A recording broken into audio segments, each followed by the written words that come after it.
ইয়াতে এখন কেন্দ্ৰীয় বিদ্যালয় আছে। এয়া দেখিছে আপোনালোকে এখন কেবি।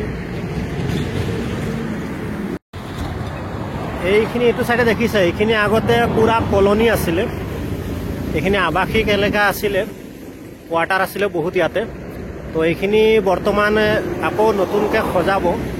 এই নতুনকৈ সজাবৰ কাৰণে এইখিনি আকৌ নতুনকৈ কাম বন কৰি আছে। আগৰ পুৰণা এইখিনি ভাঙি দিয়া হৈছে, নতুনকৈ ইয়াতে আকৌ কলনী হ'ব। আৰু ফ্ৰণ্টত সেইখন দেখিছে আপোনালোকে হস্পিটেল আছে, ইয়াতে ডাঙৰকৈ হস্পিটেলো হ'ব। তো প্ৰজেক্টটো বহুত ডাঙৰকৈ হ'ব গৈ আছে। হেল্ল' এভৰিৱান, মোৰ আন এটা ভিডিঅ'লৈ সকলোকে স্বাগতম জনাইছোঁ। আজি আৰু এটা বিশেষ ভিডিঅ' লৈ আহিলোঁ। তো আজি মই আছোঁ মৰিগাঁও জিলাৰ জাগিৰোডত আৰু গৈ আছোঁ জাগিৰোডৰ ওচৰতে থকা যিটো আগৰ পুৰণি পেপাৰ মিল আছিলে, সেই পুৰণি পেপাৰ মিললৈ। কাৰণ তাত নতুনকৈ স্থাপন হ'ব গৈ আছে টাটা ছেমি কণ্ডাক্টৰৰ যিটো প্ৰজেক্ট। তো আজি ভাবিলোঁ আপোনালোকক সেই প্ৰজেক্টটোৰ বিষয়ে অলপ দেখুৱাওঁ, সেইকাৰণে আজি মই গৈ আছোঁ সেই অঞ্চললৈ। তো ভিডিঅ'টো শেষলৈকে চাব, আপোনালোকে নিশ্চয় ভাল লাগিব। এয়া নিৰ্মাণৰত অৱস্থাত জাগিৰোডত থকা টাটাৰ ছেমি কণ্ডাক্টৰ প্ৰজেক্ট। ইয়াতে হাজাৰ হাজাৰ বনুৱাই কাম কৰি আছে দিনে ৰাতিয়ে। ইয়াতে আমাৰ স্থানীয় যুৱকবিলাকে বৰ্তমান নিৰ্মাণ কামৰ লগত জড়িত হৈ আছে। হাজাৰ হাজাৰ ডেকা ইয়াতে চাকৰি পাইছে বৰ্তমান, আগলৈ আৰু পাব। তো এয়া জাগিৰোড ছেমি কণ্ডাক্টৰৰ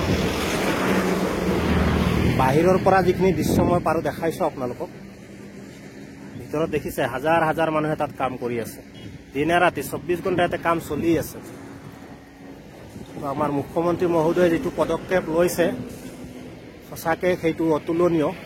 কাৰণ তেওঁ এখন নতুন অসম গঢ়াৰ সপোন দেখিছে আৰু যিখিনি প্ৰজেক্ট এতিয়া হাতত লৈছে সেইখিনি সঁচাকৈ যদি কাৰ্যত হয় তেনেহ'লে নিশ্চয় আমাৰ অসমৰ যুৱক যুৱতীৰ কাৰণে নতুন আশা কঢ়িয়াই আনিব আৰু অসম বিশ্বৰ বুকুত অসমৰ নাম এটা জিলিকিব। এটা জাগিৰোড নামৰ জাগা এখন আছে আৰু তাৰ পৰা ছেমি কণ্ডাক্টৰ প্ৰডাক্ট হৈ আছে, গোটেই বিশ্বই তেতিয়া আমাৰ অসমৰ নাম জানিব। নিশ্চয় আমাৰ কাৰণে এটা গৌৰৱান্বিত এই সময়। এই ভিডিঅ'টো আপোনালোকে চাব, নিশ্চয় ভাল লাগিব। কাৰণ ভিতৰত মই যাব নোৱাৰোঁ, কিছুমান ৰুল ৰেষ্ট্ৰিকশ্যন আছে। তো বাহিৰৰ পৰা যিখিনি পাৰোঁ মই দেখাই আছোঁ। জাগিৰোডৰ এখন বিশেষ ঠাই এইকেইদিন খুব চৰ্চাত আছে, কিয়নো নহ'ব। কাৰণ ইয়াতে আমাৰ অসমৰ ভৱিষ্যত নিৰূপণ হ'ব গৈ আছে। বিশেষকৈ এডভান্টেজ আছাম 2.0 বিশেষকৈ চৰ্চা লাভ কৰা জাগিৰোডৰ টাটা কোম্পানীৰ এই ছেমি কণ্ডাক্টৰ প্ৰজেক্ট, য'ত হাজাৰ হাজাৰ মানুহৰ আশা জড়িত হৈ আছে। তো সেই ছেমি কণ্ডাক্টৰ প্ৰজেক্টৰ অকণমান থুলমূল আভাস দিম বুলি আজিৰ এই ভিডিঅ'টো কৰিছোঁ। কাৰণ জাগিৰোডৰ এই প্ৰকল্পটোৰ ওপৰত নিৰ্ভৰ কৰি আছে আমাৰ অসমৰ বহুত নিবনুৱাৰ মনৰ আশা আকাংক্ষা।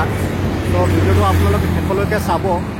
মই আজি এই টাটা ছেমি কণ্ডাক্টৰ এই প্ৰজেক্টৰ বাহিৰৰ পৰা এটা থুলমূল আভাস দিম। কাৰণ ভিতৰত যোৱাৰ অনুমতি নাই, যিহেতু এইটো প্ৰজেক্ট চলি আছে।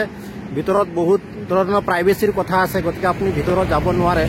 তো বাহিৰৰ পৰা প্ৰজেক্টটো কেনেকুৱা ধৰণৰ এটা পৰিৱেশ, সেইটো মই এটা থুলমূল আভাস আপোনালোকক দিম। যিহেতু মই ভিতৰত যাব নোৱাৰোঁ, তাত ৰেষ্ট্ৰিকশ্যন আছে। ইয়াত বহুত হাজাৰ হাজাৰ বনুৱা বৰ্তমান কাম কৰি আছে।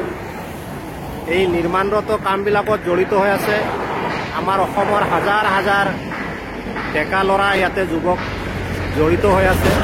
ই আমাৰ কাৰণে এটা বাট মুকলি কৰি দিছে আৰু আমি আশা কৰোঁ জাগিৰোডৰ এই প্ৰজেক্টটোৱে আমাক আগলৈ আৰু বহুত আশাৰ বতৰা কঢ়িয়াই আনিব। চৰকাৰে নিশ্চয় এটা ভাল পদক্ষেপ লৈছে, টাটা যিটো প্ৰজেক্ট লৈছে। আশা কৰোঁ আমাৰ নতুন প্ৰজন্মৰ কাৰণে এটা নতুন আশাৰ বতৰা কঢ়িয়াই আনিব, যাতে আমাৰ ডেকা গাভৰু যুৱকসকল বাহিৰত যাবলগীয়া নহয়, নিজৰ ৰাজ্যতে নিজে কৰ্ম সংস্থাপন পাব, সেইবুলি আশা ৰাখিলোঁ।